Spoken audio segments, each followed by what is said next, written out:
ഭൂരഹിതരുടെ കൂട്ടായ്മയായ സാമൂഹ്യ സമത്വ ജനാധിപത്യ വേദിയുടെ നേതൃത്വത്തിൽ സെക്രട്ടേറിയറ്റിന് മുന്നിൽ ധർണ നടത്തി.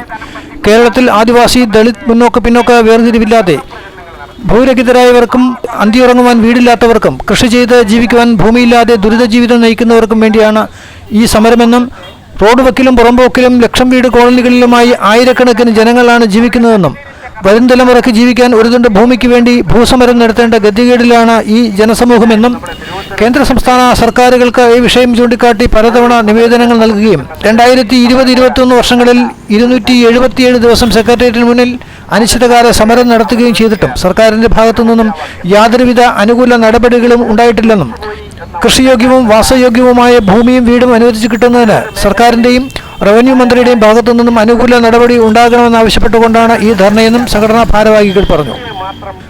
ഭൂരഹിത ഏകോപന സമിതി പ്രസിഡന്റ് MG മനോഹരൻ അധ്യക്ഷത വഹിച്ച യോഗത്തിൽ JDU സംസ്ഥാന general secretary Karikkakam V Chakravani dharna ഉദ്ഘാടനം ചെയ്തു.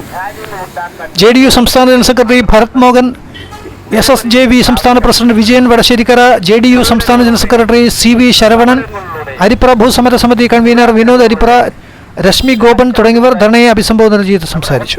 മുഖ്യമന്ത്രിമാർ വരെയുള്ളവരെ നിരന്തരം ആവശ്യമുന്നയിച്ചിട്ടും അവരെ ഏതൊരുവിധ നടപടിയും സ്വീകരിക്കാതെ പ്രലോഭനങ്ങൾക്ക് വിധേയരായി എന്തെങ്കിലുമൊക്കെ ചെറിയ കൊച്ചു വാഗ്ദാനങ്ങൾ നൽകി അവരെ മടക്കിയേറ്റ് ചരിത്രമാണ് കേരളത്തിലുള്ളത്. ഈ സമരത്തെ എന്ത് വില കൊടുത്ത് മുട്ടിക്കൊല്ലാൻ ഇവിടുത്തെ കേരള സർക്കാർ തയ്യാറായാൽ അത് കൈയിലേക്ക് നോക്കി നിൽക്കാതെ കേരളത്തിലെ എല്ലാ കളക്ടറേറ്റിലും മുന്നിൽ പഠിപ്പിച്ചുകൊണ്ട് state general secretary Bharat Mohan Muttara,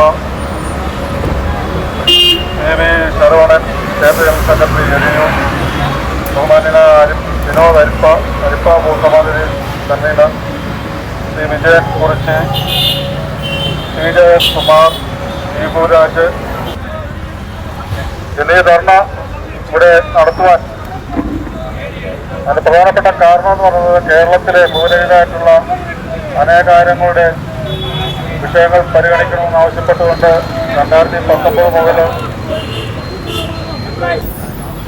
തരാമെന്ന് പറയുന്നതല്ലാതെ ഒരു കാര്യങ്ങളും ഇവരായിട്ടും നൽകിയത് യന്ത്രമില്ല. അവർ തരുന്നത് ഫ്ലാറ്റുകളും 3 സെന്റ് സ്ഥലവും ഒരു ലൈഫിന്റെ വീട് നൽകി അവരൊരിക്കലും ഉയർന്നേറ്റായിട്ട് അവരുടെ ഭാവി തലമുറ നല്ല രീതിയിൽ ഉയർന്ന് വാഴുവാനുള്ള ഒരു അവസരം ഉണ്ടാക്കി കൊടുക്കുകയാണ്. കാരണം ഇവരെല്ലാം കൊടികൾ പിടിക്കണമെന്നുണ്ടല്ലേ ഇതേപോണക്കുള്ള കോളനികളിലും ഫ്ലാറ്റുകളിലൊക്കെ താമസിച്ചാലേ പറ്റുള്ളൂ എന്നവർക്ക് മനസ്സിലായി നയിക്കുന്നത്. ഇതിൻ്റെ വിവരങ്ങൾ നമ്മൾ ബഹുമാനപ്പെട്ട റവന്യൂ മന്ത്രി രാജൻ സാർ അവർക്കും ബഹുമാനപ്പെട്ട മുഖ്യമന്ത്രി, സംസ്ഥാന ഗവർണർ, ഇന്ത്യൻ പ്രധാനമന്ത്രി, ഇന്ത്യൻ രാഷ്ട്രപതി എന്നിവർക്കൊപ്പം നമ്മൾ ഈ നിവേദനങ്ങൾ നൽകിയതാണ്. 2019 മുതൽ നമ്മൾ ഈ ഭൂസമരവുമായി ബന്ധപ്പെട്ട് പ്രവർത്തിക്കുകയാണ്. ചെങ്ങറ ഭൂസമരം, അതുപോലെ അരിപ്പ ഭൂസമരം, അതുപോലെയുള്ള ഒരു വലിയ ഭൂസമരം അല്ലെങ്കിലും 450 പേരും ആൾക്കാരെ സംഘടിപ്പിച്ചുകൊണ്ട് എരുമേലി ചെറുവള്ളിത്തോട്ടത്തിൽ കുടിൽ കെട്ടി ഭൂസമരം നടത്തി സർക്കാരിലേക്ക് നമ്മുടെ ആവശ്യങ്ങൾ എന്തൊക്കെയാണെന്നുള്ളത് ബോധ്യപ്പെടുത്തുകയും അതിനോടനുബന്ധിച്ചുള്ള നിവേദനങ്ങൾ നൽകുകയും ചെയ്തിട്ടുള്ളതാണ്. ഇത്രയും നിവേദനങ്ങൾ നൽകുകയും മന്ത്രിമാരെ നേരിട്ട് കാണുകയും അവരോട് സംസാരിക്കുകയൊക്കെ ചെയ്തപ്പോൾ ഞങ്ങളോട് പറഞ്ഞത് നിങ്ങളുടെ എല്ലാ വിഷയങ്ങൾ എത്രയും പെട്ടെന്ന് പരിഹരിക്കാം